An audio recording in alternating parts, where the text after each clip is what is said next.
everyone, and welcome back to Small Screen Sagas. I'm your host, Nicole, and today I'm talking about the show from Season 3, Episode 4, entitled There and Back Again.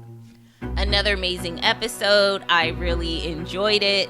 We are going to keep the same format as always, do some of the smaller storylines and then go to the larger ones. Although towards the end, all the Boyd, Colony House, they all kind of intertwine, so we'll just take it when we take it. When we get there, we'll get there and we'll figure it out. I'm going to go ahead and start the show off with Victor and Sarah. Victor is telling Sarah about when they lived here as a child in this town, and him and his sister used to play, and they used to pretend they were back at home. He's like, only during the day, never at night, because you have to remember, when Victor was a kid, there were no talisman, or they didn't have access to the talisman at that time. And Victor says he needs to now remember everything that's going on because it's snowing here and it never snows here. So taking just those first two parts there, I don't know. I wasn't really interested in what Victor was going to say. And then at the end, when he's talking about Jasper and everything like that, I don't know. I'm still not that interested. I'm like, we know Victor knows stuff. We know he has a past here. But right now, that storyline is not pulling me. Maybe because all the other storylines are bigger, but it's not pulling me in right now. When he talks about how his sister left and they hid until morning. He didn't leave. He's like, I didn't leave. That's why I'm alive. No. But he said that's when he met the boy in white. Everyone was dead. And since he couldn't bury all those people, he took items off of them. Now, one thing I'll say is, I've always wondered what happened to all those bodies. I might even mention it in like season 1 when we first found out this history of Victor.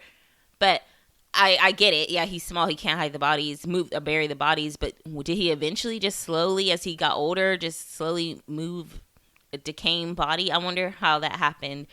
And then also, when it showed the flashback of him going, little kid Victor going and taking the watch off and getting the wall. I'm like, how is he looking at us? It was grossing me out. I'm looking from the TV screen. In real life, I wouldn't have even gone close enough to even get something off their bodies. But who knows? If you're there by yourself, you don't know how brave you might be or the things you're willing to do when you're on your own. But he tells her about Christopher. He tells Sarah about Christopher, which he's mentioned before. He was like the fun one. And then when he starts seeing the designs, just like Jade has, that's when he started turning mean. And we see a flashback of Christopher. He has his dummy Jasper.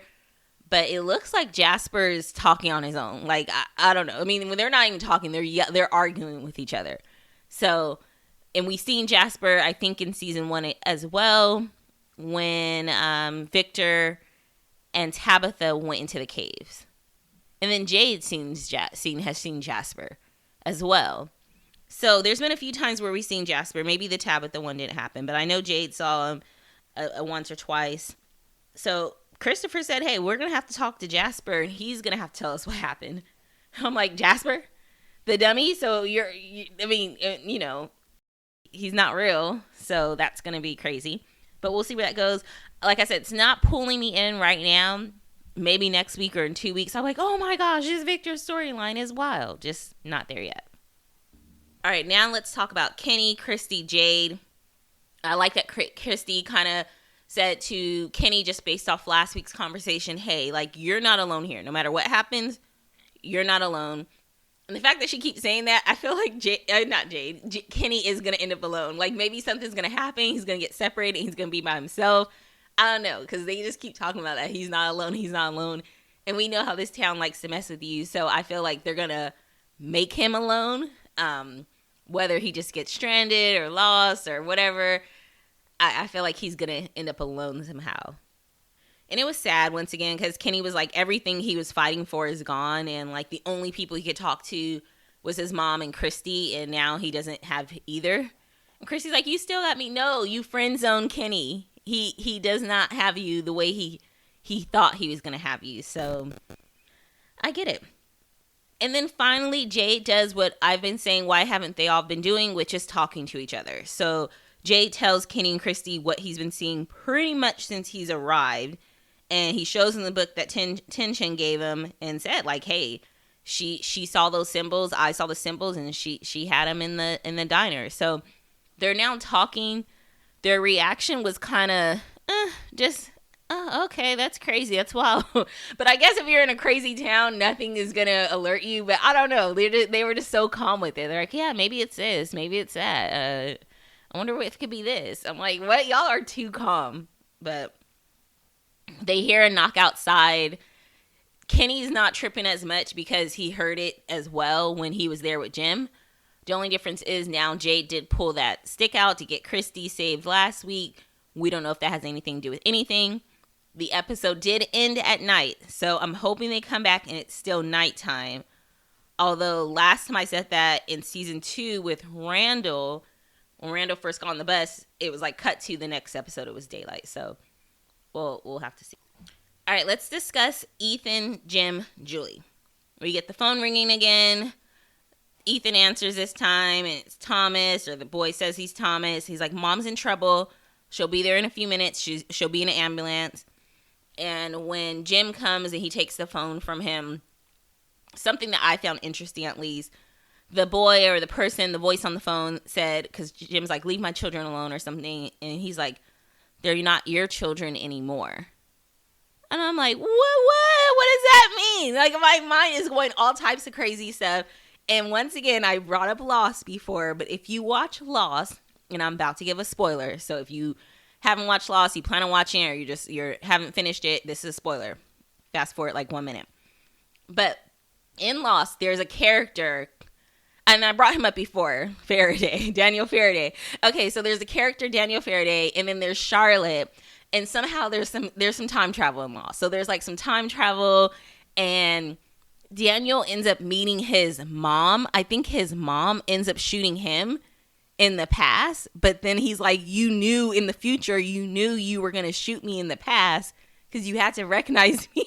I don't know. It's too weird. He's like, you sent me here to die. Like, it's crazy, but that's what I thought of because I was like, oh my gosh, what if like Tabitha meets, I don't know. Like, my mind is, I don't know where that's going. I don't know where I'm going with it.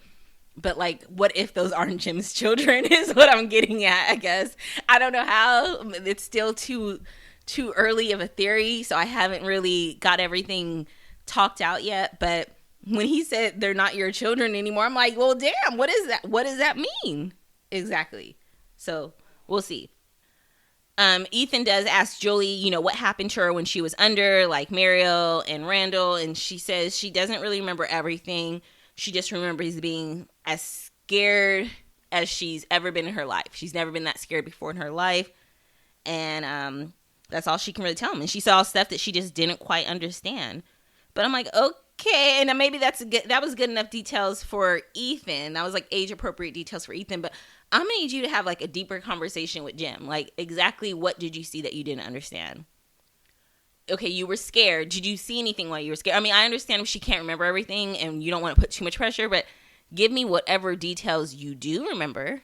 Same with Randall, because he's like, y'all have no idea. Well, why don't you tell me why we have no idea? What did you see? What did you experience? What do you remember?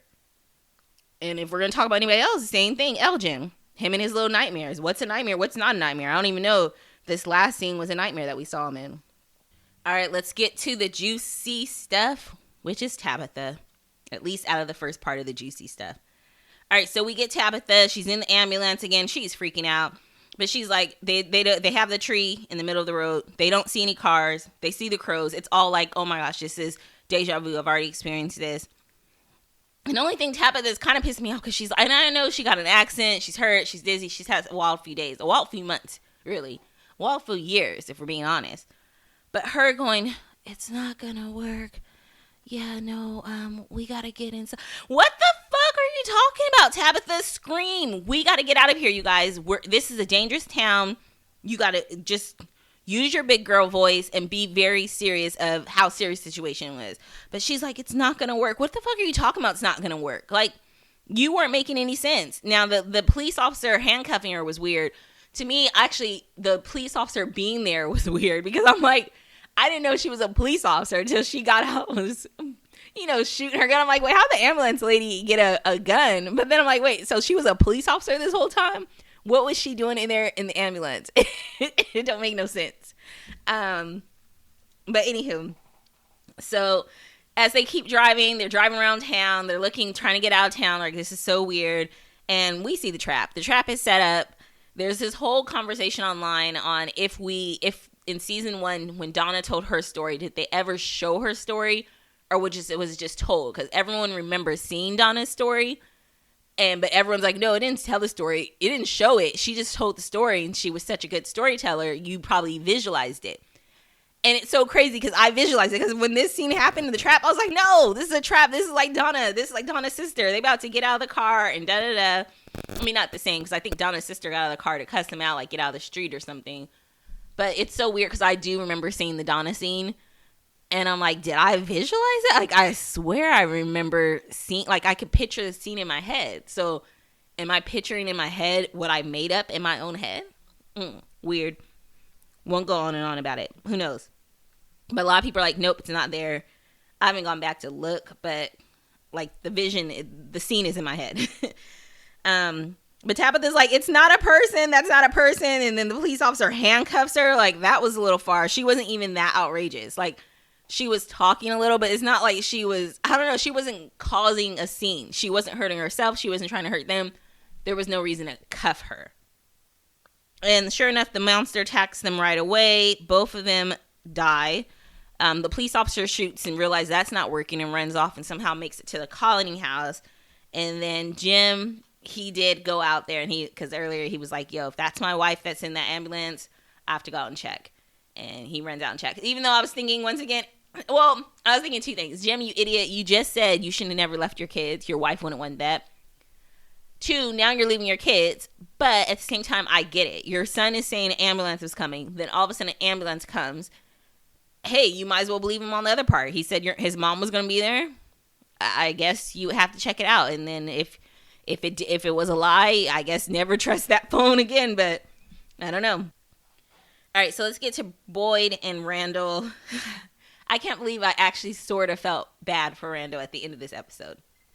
But at the end of this episode, there's also the question of, is Randall going to be the new Smiley? Let's get into it. All right, so Randall, he actually stayed on the bus with Boyd, and Boyd's like, why'd you stay on here with me? Like, you could have went to the sheriff's station, anything. And he's like, why'd you stay? And Randall's like, yo, the shit I seen in my sleep, I want to get home. So if helping you gets me home, I'm willing to do it. You haven't seen what these things are like out here. Or you met, the only thing you have seen are these things out here, but you haven't seen the worst of it. These monsters are not the worst of it. Boy, don't ask no follow-up questions. Like, oh, really? What's the worst of it? Like, I don't know. I was just like, come on. And then stop talking in code. Yeah, it can get real bad there. Okay, how bad? Tell me. Exactly. How does it get bad? But then next scene, we see Randall. He's sort of freaking out because no monsters are there. And he's like, nah, these monsters are anything, like they have a schedule. They have a route. They stick to it every day. One lady monster comes up, tries to scare the shit out of me. Like, they're here every single day. They don't miss a day. They're never this late. What's going on? And then cicadas come, and Randall kind of freaks out over that. But at the same time, I believe they're now they have made it to the ambulance, right? Or Randall passed Boyd the keys because they saw that Tabitha was stuck, and they finally got Tabitha free, or they're about to get her free. I don't know. It was all happening at once. But the monster lady comes, and she was scary. She had the keys and was like, yo, you can get the keys, because the boy's like, where's the keys? Where are the keys? I don't know how she got the keys. Honestly, I don't know how she got the keys. 1 minute they're driving the ambulance, next minute she has the key. Oh, well, I guess the driver got out, so they must have took the key off him. But why, when he got out to check if a dead body or a body was in the road, why would you take the key with you? Seems like you would just put the car in park. And anywho, it doesn't matter. It had to lead to the story. So she was like, yo, you can't save them all, so you can go, but we're keeping Randall. Randall's ours. I'm like, damn, and Boy had to make a decision, and there's like 4 of them. So if he says, no, Randall's coming with us, you're all probably going to die. So you might as well sacrifice Randall. I know that sounds so horrible, and that's why people are in positions of power, people who make tough decisions need to be in their right mind, because sometimes both answers are going to be bad, but there's always probably a worse choice. There's always a worse choice than the other choice. One is always going to be worse than the other. So I don't I don't fault Boyd for doing what he did. All right, we get back to the colony house. Things are wild there. Things are going crazy there. I mean, it's a colony house. I don't know how people stay there. It's too many people that can make a wrong decision and decide to open the door or something. But here we go. This is after last week with the crows smashing into the window. And Bacta's asking Tillie, like, yo, why would you bring tarot cards to a place like this? Why would you have them out? Like, all the shit that's going on, why would you add an extra layer of some madness to it? And I appreciate her saying that. Like, for real. Whether you believe in them, don't believe in them, whether you believe in, like, the Ouija board, I'm not going to bring it out if I'm living in that town. Doesn't matter if I believe it's real. Why add an extra layer, So we get Fatima. She's getting evaluated by Mario. And she's like, hey, I'm glad you found something to keep down. And we, the audience, was like, yes, she did. Poisonous, old fruit and vegetables. But okay.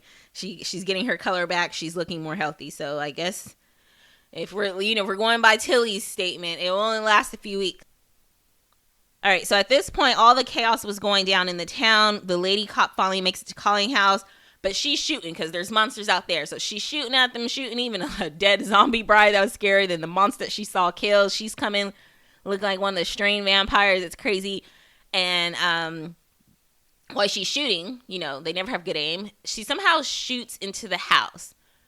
And, or she was shooting a monster that was back of his house, and they ended up shooting a lady that was inside the house, shot her in the stomach.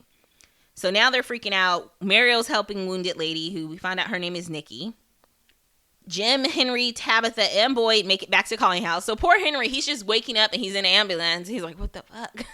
And they're like, come on. There's a girl shot. There's running. We have to run in the house. There's all these people. He's like, what the fuck? And then now his son, he'll see his son in the morning, I guess. Oh my gosh, he won't even recognize him. So here's something that was crazy. Now, I'm trying not to judge because I'm like, I can't tell if this scene was a dream or not a dream. We usually see Elgin wake up from his dreams, but I don't know. We didn't this time. But Tillie's talking to Elgin, and she's like, what if this is a sign?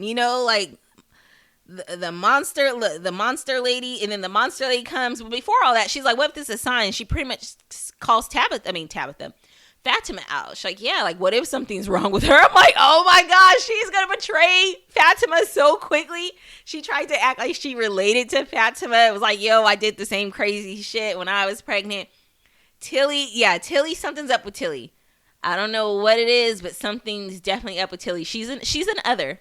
If you watch Lost, she's definitely an other undercover there. So, but the monster lady comes out and then turns around, and Elgin actually just follows her this time, and she's asking for help, and she's just in the hallway. So at first I thought, oh, okay, we're going to see someone there. Like, oh, we'll see Fatima or somebody, and that's who she's talking about help. But he was just kind of there in the hallway.